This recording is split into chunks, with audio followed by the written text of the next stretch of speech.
Ridiculous Crime is a production of iHeartRadio. Zaron. Elizabeth, it's you. It's me, Zaron Burnett. That's right. What's up? Listen, pal. You know what's ridiculous? Yes, I do, Elizabeth. I'm glad you asked me. Cowboy hats. Yeah, totally ridiculous. On birds. Oh, it's super ridiculous.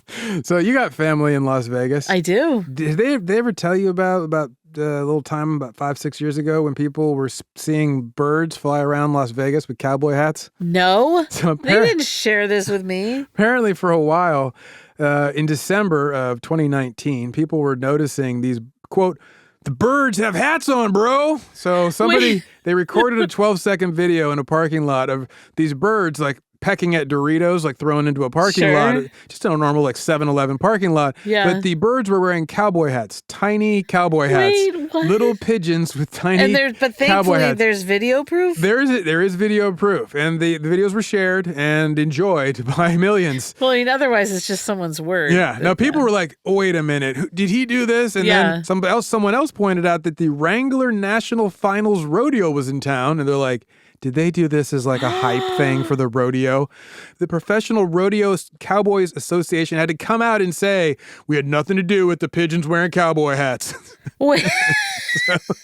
Wait, so someone was just a vigilante haberdasher for pigeons? Exactly. The Las Vegas Metropolitan Police had to come out and say, it does not appear to be a police matter at this time. The Clark County spokeswoman, they said, I have no immediate comment. They didn't know what to do, right? Some people were worried. So like a veterinarian came in and said, well, actually, they make glues for animals. And I think that they may not be, it's not obstructing their vision or their ability to eat. So I think the birds will be fine. They'll be okay. Because apparently they make this like spar gum for birds. So they think that somebody just plopped that on the pigeon's head and just plopped it on there instead of using like super glue and just like they went and got some of that like showgirl glue. Yeah, so they look like it was not that the animals were hurt, Elizabeth. Wow. I don't want you worrying. Goodness. They were just upgraded with some fashion. Howdy, ma'am. So there you go. Amazing. That's ridiculous. Do you want to know what else is ridiculous? Oh my goodness, yeah. The Grapevine. No.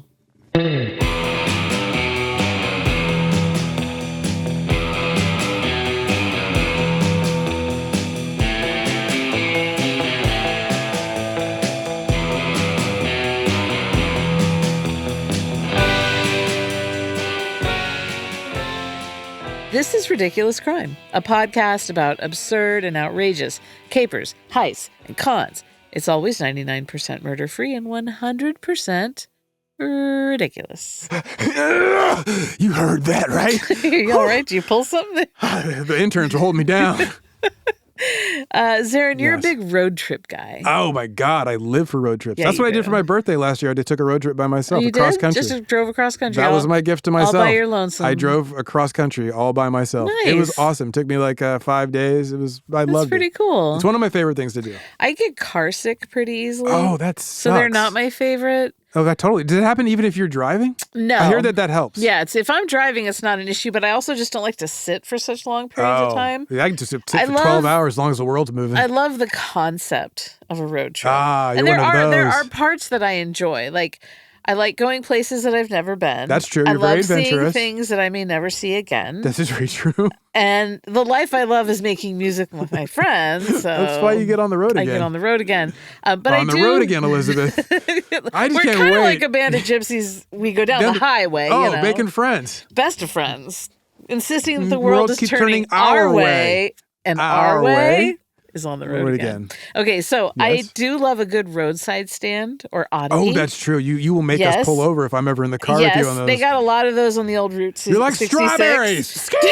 Well, yeah, you go 101 from the Bay to LA. Yeah. Like strawberry stands. Oh, yeah. Cherries. I've hit the brakes on some cherries. Oh, yeah. Garlic. You'll stop for avocados. Artichokes, yeah, I know. Oh, yeah, I'll bust it out for an artichoke vegetables stand. Will get a bright stomp for you. Here. One time, one of the best discoveries I ever had was in an artichoke stand. I bought some seasoning called garlic dude dust. Ooh. If you can get your hands on it. Good. I use it on everything. Anyway, I like stopping at nice rest stops. True.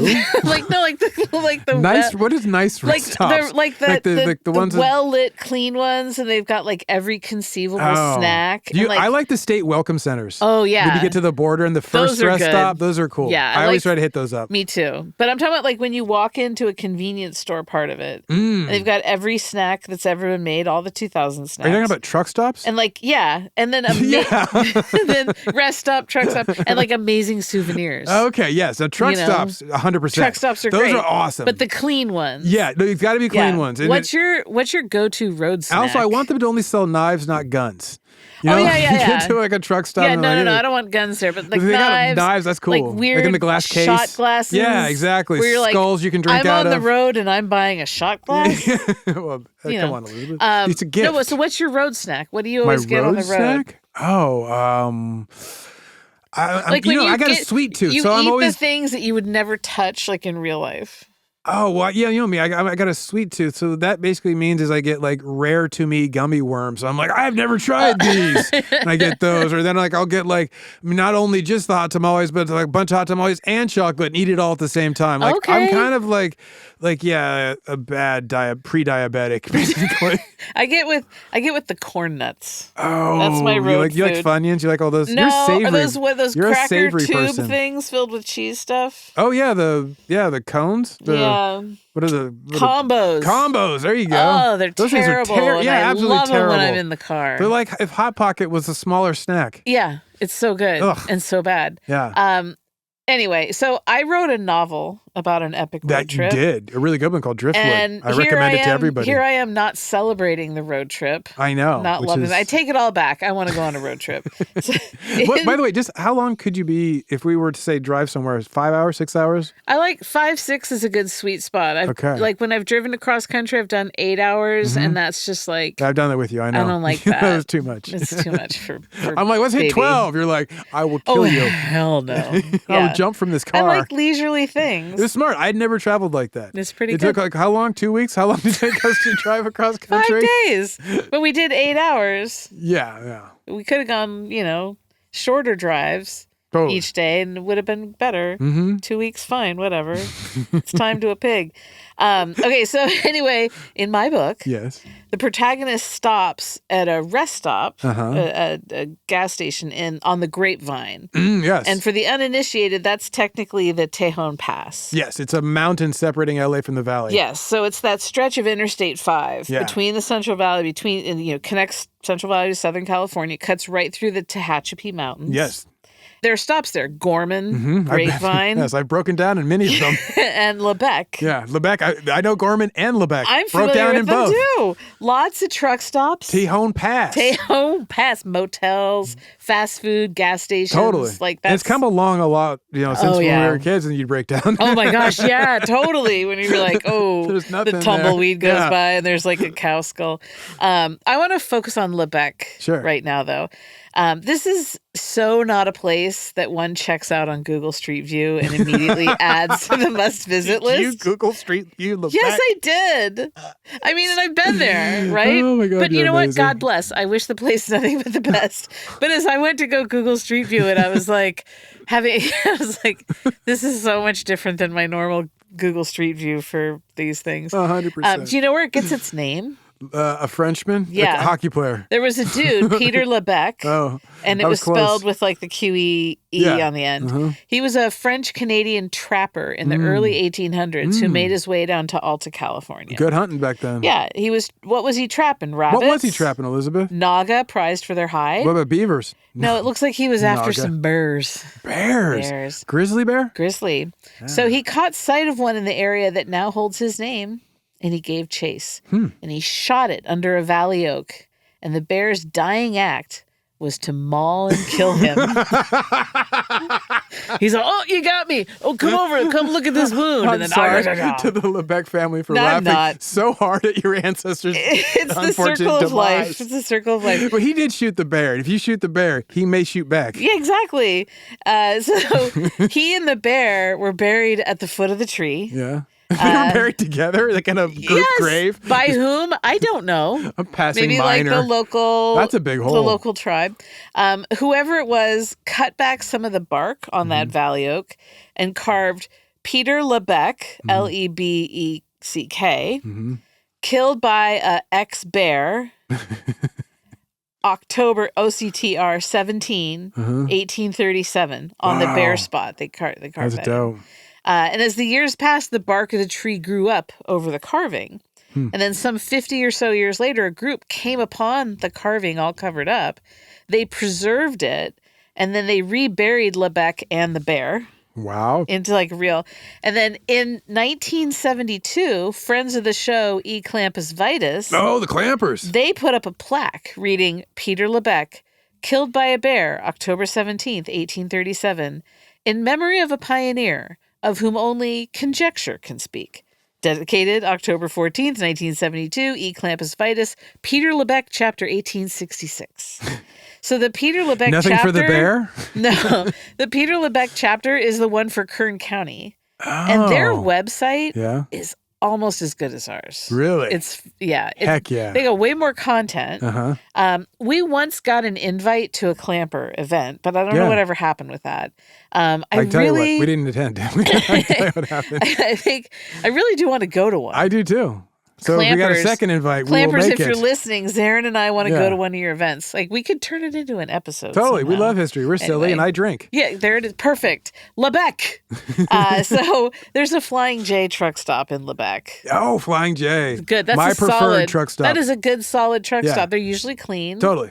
And they got a lot of snacks. Second is Travel Centers of America. Yes. Put a pin in the Flying J for right now. Sure. Remember it. I'm going to take you up the coast to San Mateo, California, located south of San Francisco on the peninsula of the San Francisco Bay. It was there that the International Gem and Jewelry Show, a.k.a. Intergem Incorporated, Intergem, was held at the San Mateo County Event Center in 2022. I do love a gem and stone show. No, gem and jewelry, I don't know. A gem and stone show at a county fairgrounds. Yes, that's ideal. It's like, that's some good stuff right there. You know that's going to be a fun day. Whew. Intergem is America's longest running direct-to-consumer jewelry show. I did not know that, Did Elizabeth. You know? Well, now you do. Did you learn that from QVC? No, I already knew it. That's general. I don't have to cite it. Did you just tell people that? I don't have to cite it because everyone knows Everyone else knows that. They're like, Elizabeth, why are you Burnett? just telling me the sky's blue? I'm like, whatever. Started in 1967. Of course. It's also the largest exhibition of gems, minerals, and jewelry in the world. I was just telling you that the other day. Yeah, I can do it too. It's good. Jewelry stores, designers, brokers, they all do like a solid amount of business there. Okay, all right. So it's like their big dog event. It's supposed to be Deal City, too. Okay, Deal City. So you go there, it's like, rock bottom prices. I hope you're ready for deals. So visitors shop directly from manufacturers. Really? Wholesalers and designers. Wholesalers. Direct to me. They sell jewelry, loose gemstones, pearls, watches, antique and estate jewelry, supplies, chains, charms, accessories, and Zaron, so much more. Did you find this on an AM radio station? I just became like, this is something that like my grandfather, retired Navy, loved to just poke around and go to random stuff. And me at 8 years old. And you at 8, the two of you. We're going together. After this, we get an Air Force base. I got an air show there. Sometimes there are special exhibits at these. Okay. Like stuff from like famous people's jewelry. Oh, yeah, like Liberace's rocks. Liberace's stones. So that kid had stones. You get the picture. Yeah, he did. So they're having one of those shows in July 2022 in San Mateo. Okay, 2022. And then a couple days later, it was moving down the road to Pasadena in Southern California, in the Southland, Southern California. Their next big stop. Yeah. So Rolling circus of rocks.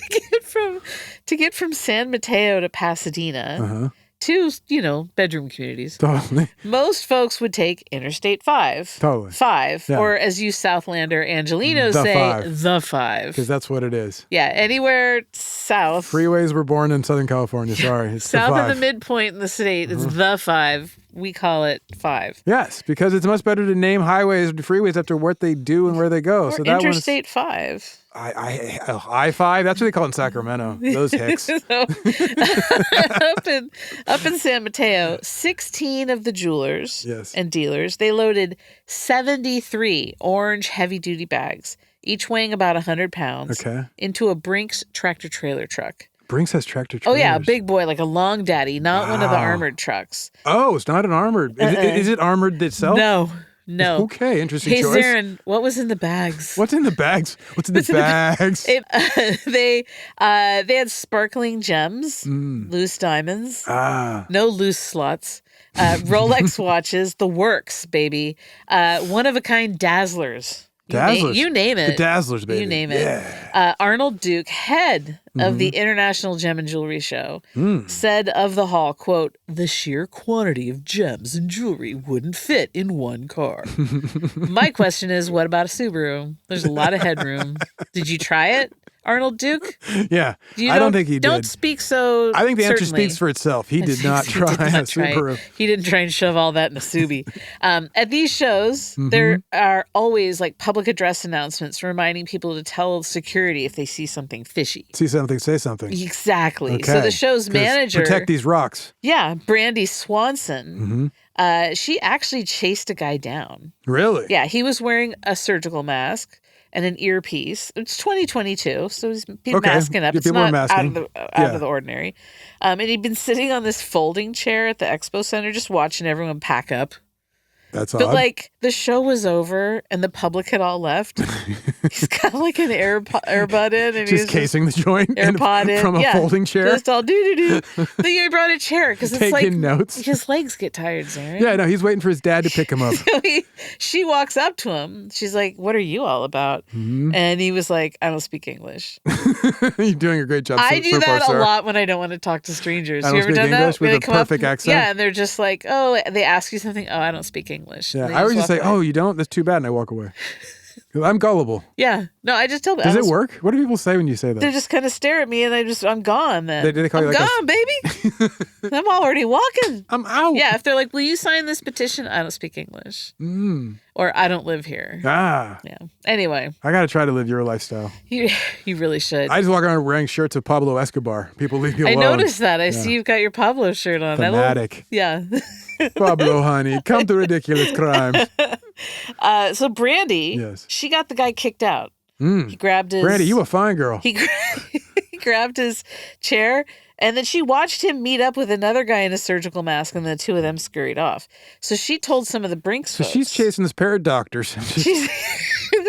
They're on their way to the OR. But she tells the Brinks people, they're like, "That's not a big deal." And that's what Brandy says happened. Brinks is like, "She never told us anything." I'm siding with Brandy. I am too. So there was another dealer who went outside to get some air. Because I mean, like... gem dealers. Your head is swimming after a day of dazzling gems. Saw a car with blacked out windows, including the windshield, and no plates. I see those all the time on 580. Totally. So whatever. The dealer tried to snap a picture of it on his phone, but the car peeled out and it was too late. Suspicious much? Yeah. So then the security at the facility, they also had a run-in. They found a whole other guy with an earpiece, sunglasses, and a ball cap. Not a celebrity hiding from the paparazzi. Oh, that's what I assumed it was. He was just milling around outside looking at the loading dock. Security was like, "Get moving." He jumped into a Dodge Charger and took off. And the security guard managed to get a photo of the car. And I must say that if you drive a Dodge Charger, you're either up to no good or you need to get back on base before your leave expires. Zaron, have you seen my broad brush? It's offensive. Yes, I know. So the truck gets all loaded up, heads out. This was a tractor trailer, like I said, not an armored car. Okay. How was it secured? I'm so curious. How, Elizabeth? One padlock. No. And a plastic security seal on the back doors. Are you kidding me? Like a load of Jordans. Yes. So the truck had two drivers, James Beatty and Tandy Motley. Okay. And the truck, while that wasn't armored, James and Tandy, they were strapped. They were armed, yeah. Okay. So this is July 10th, late afternoon, early evening. The destination was the Brinks storage yard around 370 miles south in Los Angeles. Okay. All right, let's stop for some ads. Oh. Let's make us some money. Yeah. Road stop, pit stop. We have to save the community center, Zaron. Totally. When we get back. Save this Flying J. Community center. More when we get back.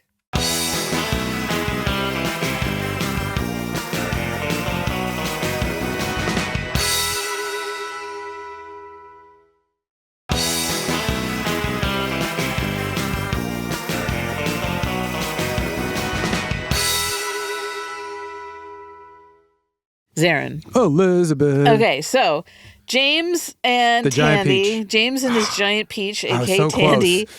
they hop in the truck. They're heading from San south. Mateo to Pasadena. To L.A. Pasadena. 370 miles south. I guess it's L.A. because the show's in Pasadena, but they're going to like a warehouse. Oh yeah, that'd probably be like so a during Bell or something. During the loadout, James and Tandy, they noticed some dudes watching them. Okay. Like, did the guys just like to watch him work and stretch them glutes? Tandy wasn't sure. So he goes over to Brandy. I dip low when I lift. He goes to Brandy. He says, Brandy, you're a fine girl. What a good wife you'll be. But my life, my love, and my lady's the sea. I understand it completely. Yeah. And I mean, so, how could he not say that? No, he said, Brandy, I don't like the looks of those guys. And she's like, you know what? I agree with you. She's like, as a fine girl, let me tell you. But then he's like, this is great. We've established we don't like that, but we got to get on the road. Bye. And like, drive away. They just pieced out. And then Brandy did that arm pull thing and they honked the horn at her. Yeah. Bye.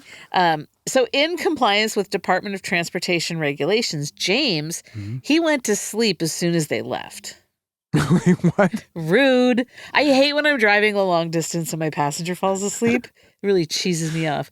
But I guess the feds want them to do this so that one is always well rested. Yes.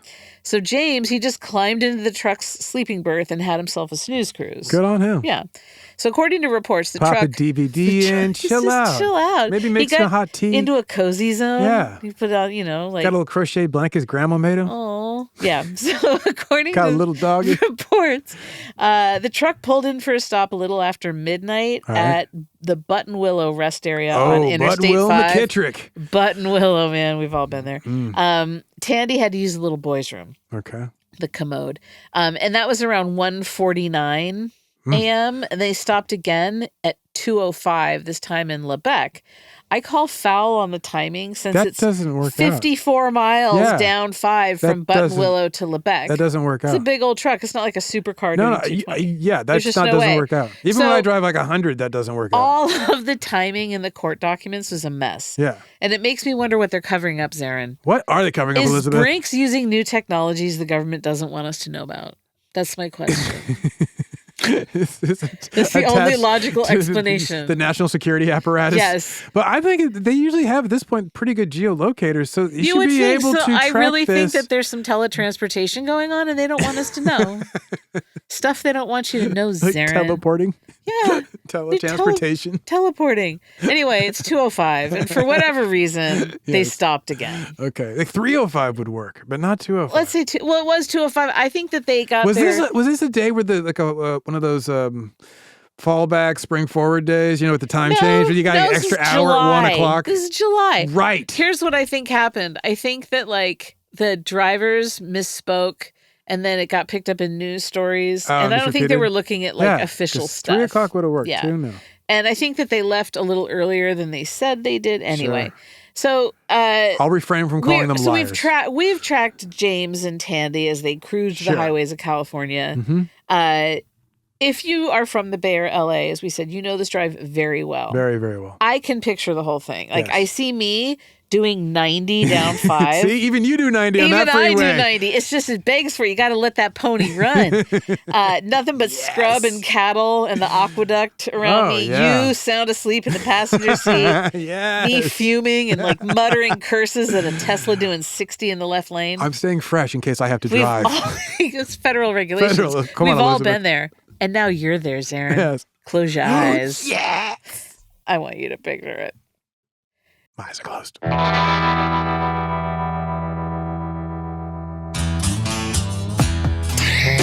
It's 2:05 a.m. on July 11th, 2022. You are a small teenage boy sitting cross-legged on top of a garbage can at the gas pumps at the Flying J in Lebec, California. You aren't really a small teenage boy. You're a soul on a mission. You've lived thousands of lives over thousands of years, witnessed hundreds of events, beautiful moments, unspeakable tragedies, explosions of joy, low points of humanity. You closed your eyes as a dancer spared by Genghis Khan after his sack of Samarkand in 1220, and you just opened them as a young teen in an AFI shirt and dirty cargo shorts, perched atop a garbage can in this strange wasteland.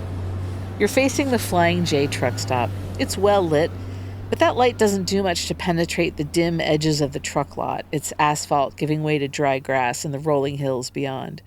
Attached to the Flying J is a Denny's. It, too, is brightly lit, a beacon to weary and hungry travelers. You hear a rumble and watch as a large tractor-trailer truck enters the lot and parks to the side. It's unmarked, just plain white. As the engine cuts and begins to click and hiss in the warm night, the driver gets out. He's bearded, sturdy. He stretches his back and heads toward the Flying J. You can see into the Flying J and watch as he goes to stand in line at one of the food counters. Then something catches your eye. Movement. A black car with blacked out windows slowly rolls up behind the truck. You can sense that this is not right. The evil and ill intent just hums off the car. You stay seated, watching. Two men hop nimbly from the car and make quick work of a padlock and plastic seal on the back of the trailer. Each tumble to the blacktop and skid away one by one. Gently, one man opens the back of the truck. You see piles and piles of orange bags. The men look at each other for a moment. Then one runs to the back of their car and pops the trunk. The other hops into the trailer and struggles to lift a bag. They whisper back and forth a bit, and then the one in the truck gingerly begins to lift bags, handing them down to his accomplice. At first, he puts the bags in the trunk, but he soon runs out of room. He opens the back passenger door and starts tossing bags into the back seat. 20 minutes goes by. The men have run out of room in their car. You watched them transfer 24 bags from the truck to their car. They hop into their ride and screech out, their tires gripping the hot tarmac. A few minutes go by, and you see the truck's driver return, fountain soda and bag of food in hand. The smell of the grease wafts your way, and you close your eyes while inhaling the scent. You don't remember the last time you ate. When you open your eyes, you see nothing but blue sky. It's midday. You're on your back. You hear hooves on dirt, the snort of horses. You're suddenly tipped upright, and you see that you're in a wagon. You're on a woman's lap. You're a baby. You wear bright embroidered fabrics. Those around you speak a language you haven't heard. A new life for you, Zaron, and you won't find out what happened at that truck stop. Damn, that's bleak. I mean, I love the time tripping. That was awesome. The kid got killed in the parking lot? No, he closed his eyes and he vanishes. Yes, he goes somewhere else. He's just a new spirit somewhere else. But It's sure sounded like reincarnation. No, he didn't. Which would imply he doesn't die. Necessitated. He just blinks. Just want to clarify. He's a soul. Yeah, he's a soul hopper. I love that. The Samarkand, you had me there. I was like, hey, my boy Genghis. So yes. Little boy, time traveler, you may not know what's going to happen. We find out what happens or what went down. So Tandy, as we said, got out to get something to eat. Sure. He was famished. But the other driver stayed in the car. Snoozing. Stayed in the truck. Snooze cruise. Sure. Dudes roll up, stole 24 bags of loot. Tandy came back out, saw the security tag on the ground. Apparently the thieves took the lock with them. And so Tandy, bangs on the side of the truck, wakes James. He hops out. Apparently a deep sleeper, because that thing, the trailer had to be rocking when they hop in the back and they're moving stuff and there's multiple men hopping up and down. He probably has a face mask He's very and relaxed. noise-canceling headphones and aromatherapy. Totally. I get it. It reeks of lavender in the sleeping cabin. So they open up the bag and they're fearing the worst. And it was bad. The thieves had taken bags from the front of the trailer, which is where they had put the higher value stuff. Oh. Yeah. They didn't just take the bags of beads by the door. Yeah. So, and it looked like that the thieves had seen it get loaded. Totally, seems like it. So the drivers, they called the cops. LA Sheriff's deputies show up because they're just inside. Oh, wow. Yeah. There's body cam footage available on Daily Mail. Their answers to the cops' questions are kind of all over the place. They got the timing screwed up in some of the retellings, and they tried to estimate the amount of jewelry in the bags, but that's not really their business. Yeah. You know what I mean? It seems like an inside job. Well, they got confused about some of the markings on the bag. The whole thing's messy. It's all hinky. They knew that they were hauling a lot of value. Okay. Hold on. Beep. So it's messy. You can see they're rattled. Yeah. And, they know they're hauling a lot of value. Well, I mean, they're probably going to get fired. That's the thing. They know they're going to be scrutinized. Yeah, they're going to be in the national news for the next few days. Yeah, and then there's got to be that feeling of literally dodging a bullet, because it was a sneaky heist and not at the end of a barrel of a gun. Oh, yeah, that's true. So they didn't get got, and maybe there's the adrenaline of that too. Oh, because they thought maybe those guys were armed anyway. Who knows? They just got lucky. Who knows? That he wanted a Dr. Pepper. Yeah, exactly. So he needed some Carl's Jr. There wasn't any CCTV coverage in the area of the lot where they were parked. which is weird. That's also hinky. I'm also wondering about the footage from other big rigs. Because like in the body cam footage, the guy who's in the truck parked next to the Brinks rig comes out and is like, what's going on, officer? Yeah. And the cops are like, get back in your truck. Get back in your rig, brother. So anyone, I think, who spends a lot of time on the road these days seems to have dash cams. Yes. Yeah, 100%. Especially if you're hauling anything worthwhile, valuable. Or that you have to prove that you weren't liable for some sort of So for truckers, 100%. Yeah. But so we just know that Flying J didn't cover that part of the lot. That, maybe it scares away the lizard. They don't want to know what goes on over there. No, a witness at the Flying J said that he heard some of the guys speaking in a language other than English to each other. Okay. And he was like, it wasn't Spanish, because I would recognize that. It was something else. He was probably they didn't say jalapeno pepper or buenos dias, so it's not Spanish. They didn't mention a biblioteca. I speak Spanish. Donde está la biblioteca? So James and Tandy may have seemed kind of hinky, but they weren't sending up major red flags. When they later, investigators looked into their lives, they're like, these dudes. There's no like weird bank account statements. They're just kind of incompetent. But like you their said, family's like, they're just idiots. A little slow. We're glad they're employed. Yeah. As you said, it did have the feel of an inside job, though, right? It does. I mean, all the facts. I mean, just the fact that they stopped when they did and where they did. There were thoughts that maybe someone at Brinks tipped off the thieves as to the route. Sure. Tandy told the cops at the Flying J that maybe he was followed, and it could have been thieves working on behalf of one of the jewelers running an insurance con. Oh, whoa. I'm like, slow down there, Columbo. Damn, I was about to say. Stick to the road and let the pros look into that kind of thing. Some okay, Sherlock little lady? Holmes stuff. Yeah, right? He's like, then. Yeah, it's going to insurance fraud from one of the fellow gemologists. I'm like, whoa, bro. They're like, Tandy, you need to take a nap. So Brinks said that about $8.7 million worth of goods had been stolen. Wow, that's a good haul. Some of the jewelers and the dealers who lost their stuff sued Brinks. I mean, the truck only had a padlock on it. That is ridiculous. Here's the problem. So Brinks said it was $8.7 million, and the jewelers supported that in their initial paperwork. But in depositions, a bunch of them admitted that they very often lowballed the reported value to keep their insurance costs down on shipping. What? Yeah, so they would rather make less on a theft, we could get paid back so they can make more down the line. It is estimated the actual value of everything stolen was around $100 million. What? Yes. That's not lowballing. That's fraudulent lying. And that's not everything that was in the truck. That's the 24 bags. It makes it one of the largest jewelry thefts in modern American history. One of the largest thefts in modern American history. Some of the pieces politics that they've shown pictures of are pretty impressive. Yes. Others, I think maybe it's for the best that they're gone. Really? Yeah, they're kind of ugly and tacky. You didn't like them? No. Anyway, Brinks filed a countersuit. They wanted to limit the payout to only sue me, I sue you? Yeah, sue me, sue you. Wow. They're like, look, you declared a value of $8.7 million. That's what we're paying. That's what we're paying. And they're like, you lied. That's a breach of contract. That's fraud. So, yeah. So it's insurance fraud. There's no way around it, though. The heist destroyed some people and their businesses. Oh, did it? Yeah. In a statement upon filing suit, the plaintiff said, quote, "Everyone in our group has been emotionally and financially destroyed. We are lost and do not know what comes next in our lives. Whatever plans we all have for the future for our businesses and our families has evaporated in an instant." So that sucks for them. Yeah, I feel really bad. Seriously. In their lawsuit, the jewelers, they're all small family businesses. That's what I'm imagining, independent jewelers. Yeah, it's not the kind you see all together with their cases in like a downtown like plaza. Yes, it's not every there's case 7 begins jewelers with K. here you can go to. Yeah. Yeah. So they were looking for $100 million in damages and $100 million in restitution from Brinks.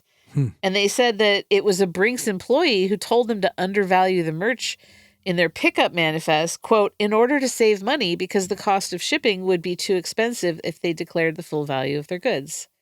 Oh. So according to CNN. And do they name this employee? I imagine you kind of have to have that person. I think they're a lot of them said. So I think they were different. We're saying they were getting it from. So that was just kind of like it's like a common thing in the industry. Okay. So CNN, quote, one merchant told CNN 30 years of his life's work was stolen in the heist. He didn't share his name nor the name of his businesses with CNN over concerns of being targeted again. He expressed that he was, quote, emotional and speechless and wants, quote, Brinks to answer to him after losing some collectibles and unique pieces in the theft. So you think about it, it's 2022. COVID had done a serious number on retail. Totally. People got comfortable buying online. They didn't really want to come back from that. Mm-hmm. Jewelry is generally something that you want to buy in person, but it was still a struggle for brick and mortar. Sure. So and you're then, going to gem shows to... Yeah, these dealers and the jewelers, they go to the expo. They're hoping to make these sales, keep the businesses going. To pay their rent back home. People go to the expos to try and get a good deal on this stuff. So there aren't like high rollers in the sense that they'll pay top dollar. The whole thing's kind of hard scrabble for these guys. And now it's gone. So according to the LA Times, quote, one of the victims, Gene Malky of 47th and 5th Incorporated, said that telling his children about the theft was the toughest thing he'd ever done. Quote, they always looked at me. I'm their hero. I'm the tough guy. I didn't want to break that image for them, so I told them everything's going to be okay. But for now, we're going to have to make some changes. Inside, I was torn apart and devastated. The article goes on, Malky gave the Times an interview over lunch in Pasadena and kept his composure throughout the meeting until he detailed the conversation he'd had about the theft with his children. Malky struggled to contain his emotions as he shared his 7-year-old daughter's attempt to cheer him up after his disclosure of the crime. Quote, she said, Dad, don't worry. I'm going to have a lemonade stand. She gave me the biggest hug. Oh, man. I know. I've dealt with a bunch of these people because I've sold and been with people to recommend and go through the process with them selling loose diamonds. And they are not what people picture. You know what I mean? No, they're basically they're not like high merchants. Roller. You know, Yes, they're very exactly. usually family men, family women who've been running a business, working with often their husband or wife. Yeah, they're not flashy. Exactly. Like, yeah. And we've talked about this before, like how we tell these stories, but there are victims on the other end of things. And that's, you know, why we like weed smugglers and those who steal from the violently wealthy. Yes, it's easier to laugh right? at them. Because like no one's losing their life savings. No one's destroyed. They're just embarrassed. Well, not here. Yeah, people lost their livelihoods here. So the detail of the stolen inventory is just staggering. One guy lost more than 1,300 items that he'd put together over decades. Worth at least like $12 million. And of course, he admitted that he only insured it at a value of $400,000. Oh. Yeah. Let's take a break. We'll come back. We'll hear more from these devastated jewelers. And then we've got a little bit of a twist. Nice.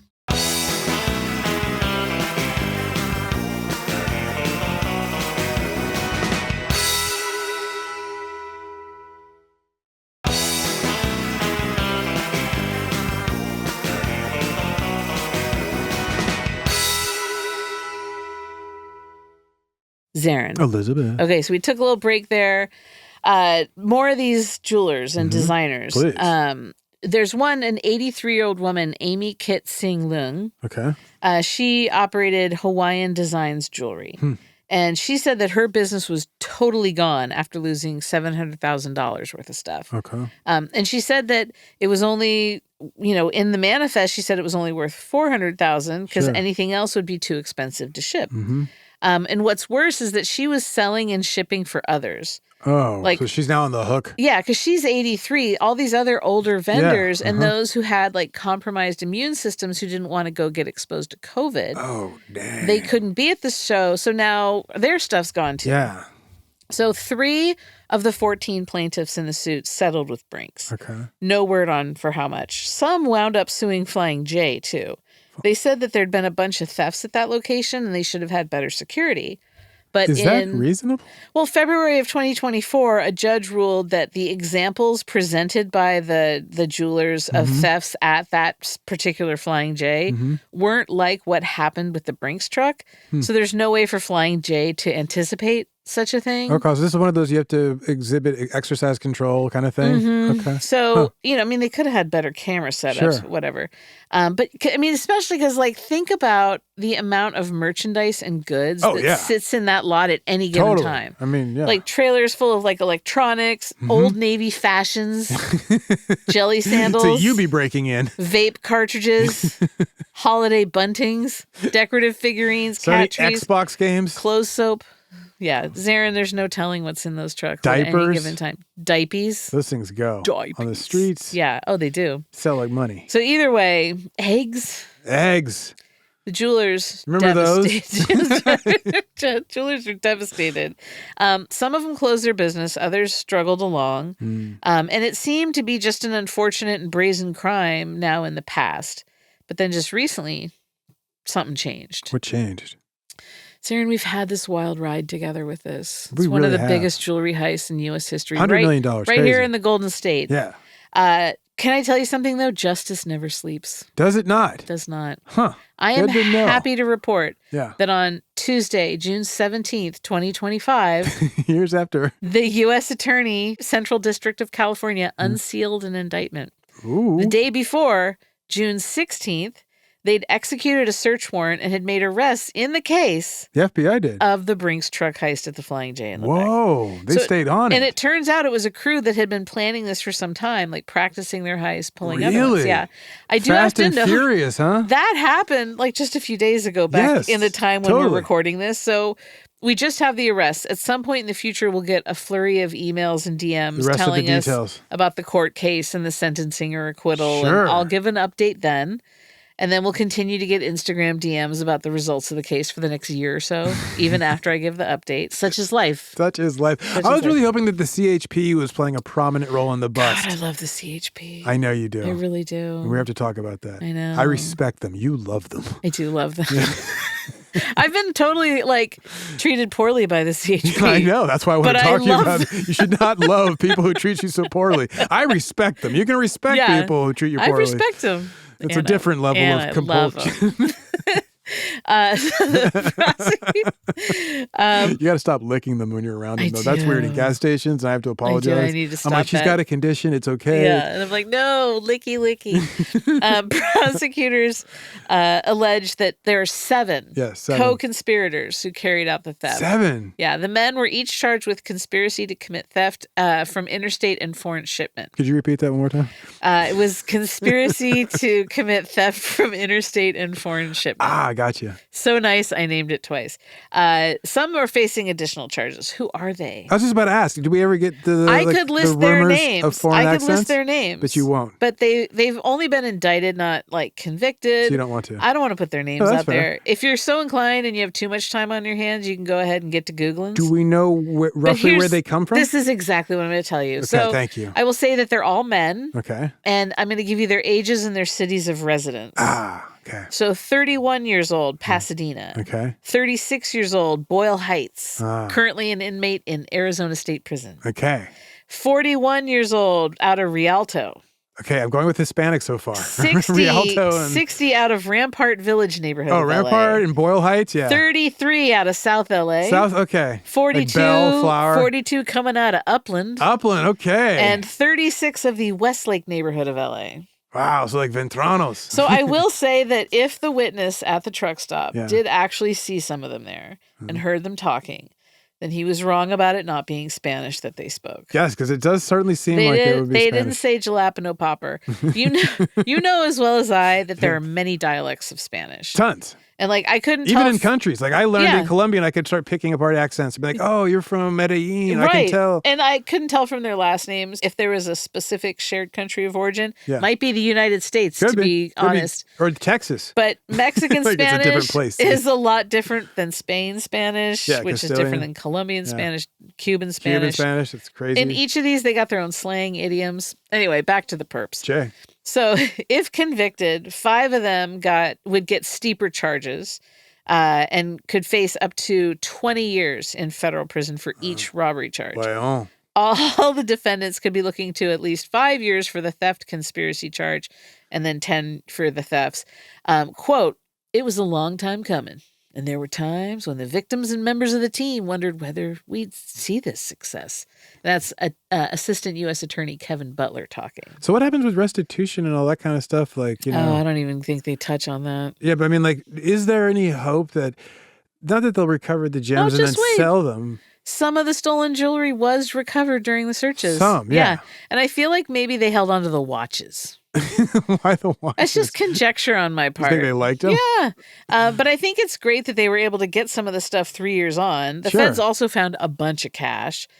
So there's fencing going on. Yeah. Most of the stolen goods are still missing, but there are still more search warrants to execute. Sure. I believe They may find more stuff. I believe they will find more people. They might find the tackier pieces. They couldn't move. Once you agreed with tacky. Yeah. So the crew's planning for the heist allegedly started at the International Gem and Jewelry Show in San Mateo. Oh, not in Tucson? No. So allegedly, the main guy cased the show for days, starting on July 8th. The guy with the chair. Yeah, 2022, July 8th. He found out where they were going next. He watched the comings and goings. He checked out the wares. July 10th, 3 other guys allegedly cased the Brinks truck.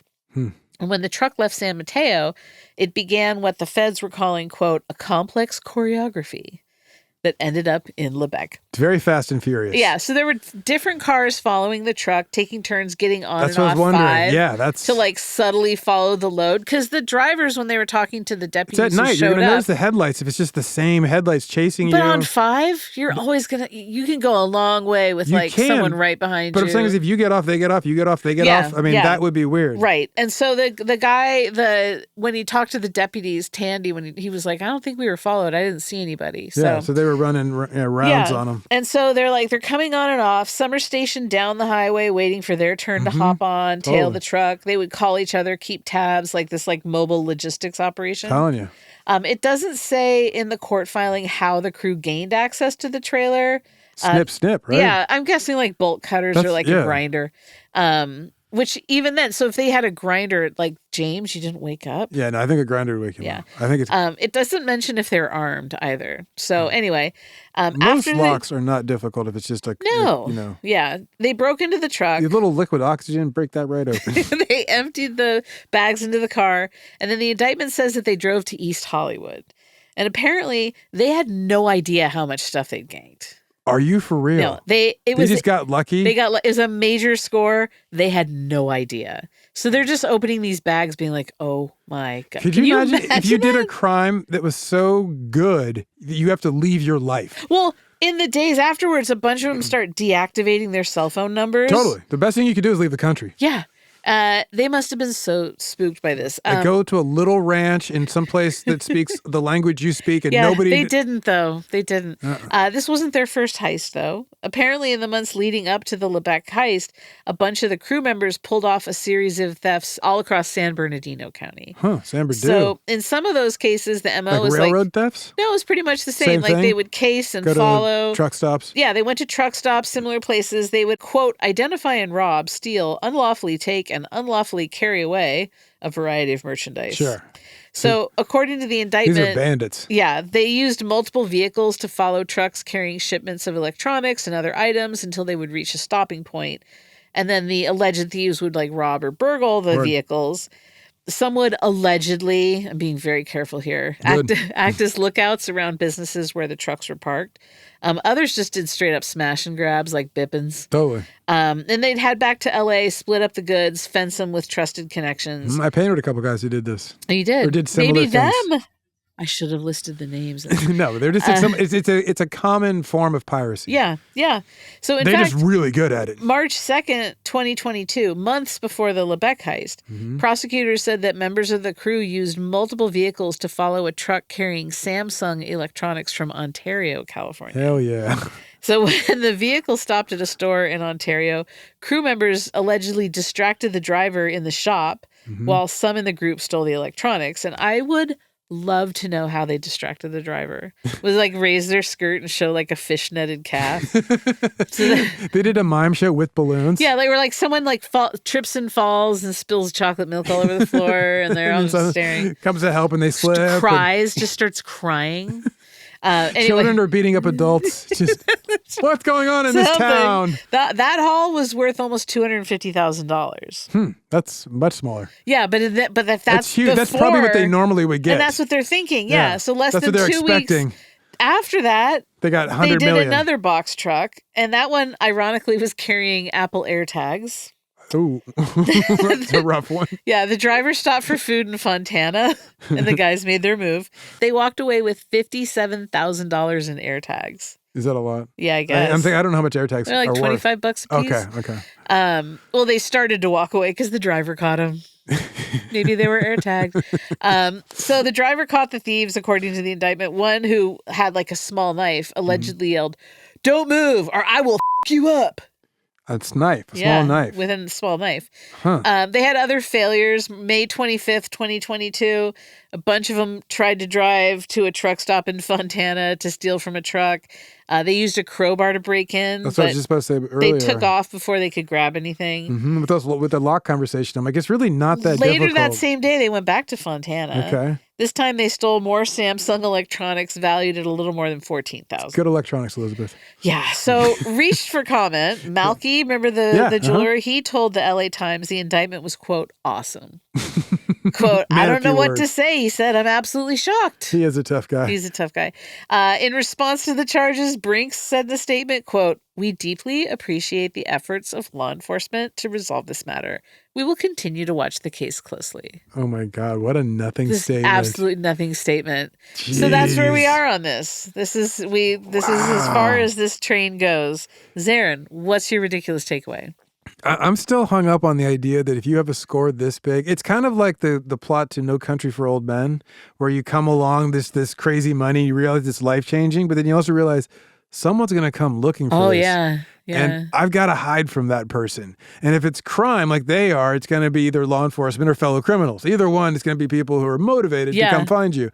So I feel bad for them in a certain way that they did so well. They did too well. I feel like it's something that would have worked in like the 70s. Yes, without so much technology. There's so much technology where you can track them and like cameras. So we don't know, based on these search warrants, we don't know what like dash cam footage they had.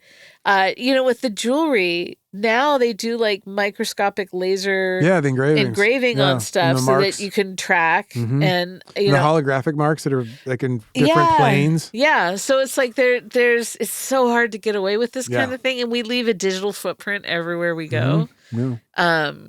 So anyway, except for you with your burner phone. I really do want to get a burner phone. I don't know why. Yeah, I know. You want to get a flip phone or burner phone? What's your ridiculous takeaway, Elizabeth? My takeaway is that see how I did that? I saw that. It's interesting to tell a story like this where how so? I was looking at it. I've been like kind of looking at it for a bit of this is a good story, but like it wasn't fully enough. And then all of a sudden these arrests came in and I was like, I pounced on it like a kitten. They got him. Dave, I think we could do with a talkback. Talkbacks. Oh my God, did he just say that? OMG. My name's Anne. I've been listening to you since the beginning. I just really appreciate you guys. I must say, I am listening to the American Beatles episode, and this is probably the most voices I have ever heard Zaron use, which is great entertainment. Thanks for a good job, everybody. Ridiculous Crime staff, I forgot to mention, I was 9 years old when the Beatles, the British Beatles, played on the Ed Sullivan show. We just thought they were kind of odd. Anyway, thanks. Thank you. I love the 9-year-old perspective on that. Yeah, it's like the teens love this, but I don't know. I see a mop-haired. It's just a little strange. That's dope. That's awesome. I love that you're getting some props for your voices. Oh, well, thank you. I appreciate it. And I'm trying to do non-offensive accents when I do accents. So if I apologize to those I've offended in the past. And just know that for the most part, I try to stick to accents that I have family connections to. Like I have the genes. Like if I'm doing an accent, I'm like, honestly, I'm one of your people. I'm sorry. I love that. Yeah, right. I love it. That's a good ethos to have. Can I do that? Yeah, why not? I'm like, I'm French too. Why not? Not good at it, but That's it for today. You can find us online at ridiculouscrime.com. Did you know, fun fact about our website? No, I don't. It's on the EPA's number 3 what? Superfund site. Hell yeah. Pollution. Can't spell pollute without you. We're on Blue Sky and Instagram. Blueski. Ridiculous Crime. We're also on YouTube, Ridiculous Crime Pod. And you can email us at ridiculouscrime@gmail.com. Leave a talkback. Download the free iHeart app. Leave us a talkback. Please reach out.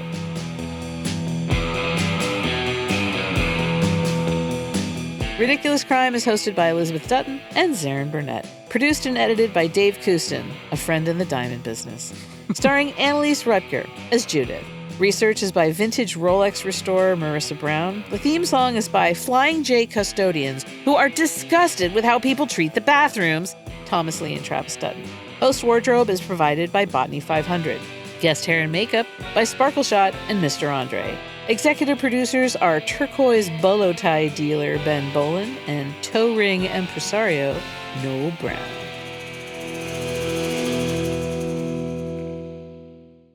Ridiculous crime. Say it one more time. Ridiculous crime. Ridiculous Crime is a production of iHeartRadio. For more podcasts from iHeartRadio, visit the iHeartRadio app, Apple Podcasts, or wherever you listen to your favorite shows.